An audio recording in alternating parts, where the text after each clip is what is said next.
The current elected officials for the United States Senate, it's a very different story. The U.S. Senate's president is, as always, the Vice President of the United States, Mike Pence, who in this case is a Republican from Indiana. But the Vice President's, one of his jobs is to preside over the Senate. But that is a part-time job.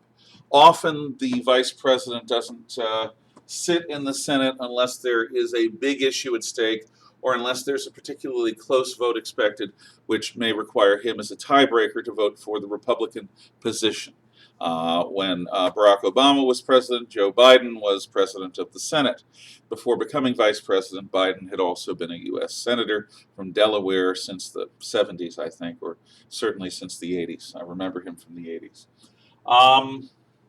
The president pro temp of the Senate, pro tempore, it looks like it's written, is the senior senator of the majority party. In this case, the president pro tem is Chuck Grassley, who is a senator from Iowa, and he has been a senator for a very, very, very long time. And it is a sign of respect for his longevity in the Senate and for his long service to the Senate and his influence over the decades that the leading party chose him to be the president pro temp of the U.S. Senate. The real power, though, in the Senate, the closest analog that there is to the Speaker of the House of Representatives, is the Senate Majority Leader, who at this point is Mitch McConnell. He has been the Senate Republican and Senate Majority Leader for about a decade. McConnell looks like Yertle the Turtle. He is a physically unimpressive fellow. He is a little guy, or he looks, like a bureaucrat, like a accountant. He doesn't have an amazing force of personality. But this guy knows the traditions and the ways of the Senate, and he knows how to put pressure on people and how to get things done. He is not the most conservative senator, not by a long shot, but he is effective at building coalitions of senators within the Republican Party, which is diverse between moderate and conservative members. And he has even had limited success, although not much, bringing Democrats over. At least he has tried to. But the Democrats have an amazing lockstep discipline in the U.S. Senate these days. Amazingly disciplined party. Again, I don't like it as a conservative Republican myself, but I admire it. I admire the dedication and discipline that takes. But McConnell is an effective majority leader. He gets the things done that need to be done, for the most part.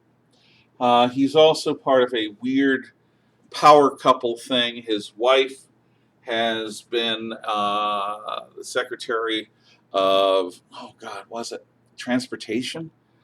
His wife has been a major executive branch official in every Republican administration for the last 20 or 30 years. Does that seem like a conflict of interest?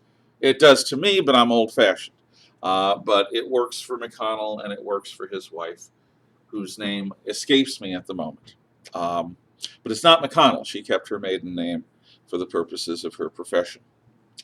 The Senate Majority Whip is John Thune, who is a Republican from South Dakota, this big, lanky fellow. Actually ran unopposed in his most recent re-election. That's unusual. If you run unopposed, that means that the other party has basically given up on running against you because you're so popular within your state that what's the point? There's nobody quixotic enough quixotic, there's a good word, Quixotic. It refers to Don Quixote, which is spelled Quixote, which is the great Shakespearean equivalent work within the Spanish language by Miguel de Cervantes. And what Don Quixote famously does is he tilts at windmills. He is a man in a small life in a small world who insanely imagines that he is a knight dedicated to saving the damsel in distress and fighting the monsters. It is a hopeless quest that Don Quixote goes on, and when it was made into a musical on Broadway, the the most famous song was "To dream the impossible dream, to fight the unbeatable foe," and it goes on. But you haven't been bad, so I won't sing it you more. It is, when you call something quixotic, it is a fool's errand. It is a hopeless mission. And not everyone in politics is willing to undergo that.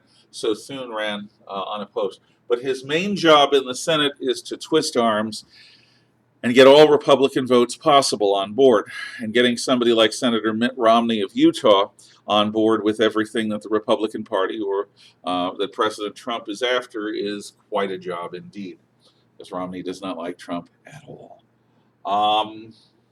The Senate Minority Leader, the leader of the Democrats, is Senator Chuck Schumer of New York. Schumer has a reputation as a man that you do not want to get in front of when there's a camera around. For decades, Schumer has always wormed his way, weaseled his way, or shoved his way, New York subway style, to the front of any crowd, whether he was a younger senator or now the Senate Minority Leader, had been the Senate Majority Leader. Chuck Schumer is a publicity hound, and you have to be a successful senator from New York City and New York State to a lesser degree. Schumer has had an amazingly successful run as Minority Leader at keeping his caucus together. There are people in the Senate, like Senator Joe Manchin of West Virginia, who ran for office and gained office as a moderate to conservative Democrat. There's an unusual term. And in order to keep him in the Senate, there are times when you've got to let Joe Manchin vote with the Republicans. Otherwise, the reasonably conservative people of West Virginia will vote him out and vote a Republican in, and that would be bad for the Democratic Party. But more than I certainly ever expected, Schumer has been able to keep Manchin and the other few moderate Democrats in line with the far left agenda of the majority of Senate Democrats. And again, you have to, at least I choose to admire the discipline of my opponents, even though they are my opponents. The other person really responsible for this discipline is Senator Dick Durbin of Illinois. And yes, Chuck and Dick choose to be called Chuck and Dick rather than Charles and Richard in their campaign materials. I guess they're folksy. They're just plain folks who happen to be leading U.S. senators. Dick Durbin is the senior senator from Illinois. He was one of Barack Obama's mentors during his brief stay in the United States Senate, between him being a state senator and being the president of the United States.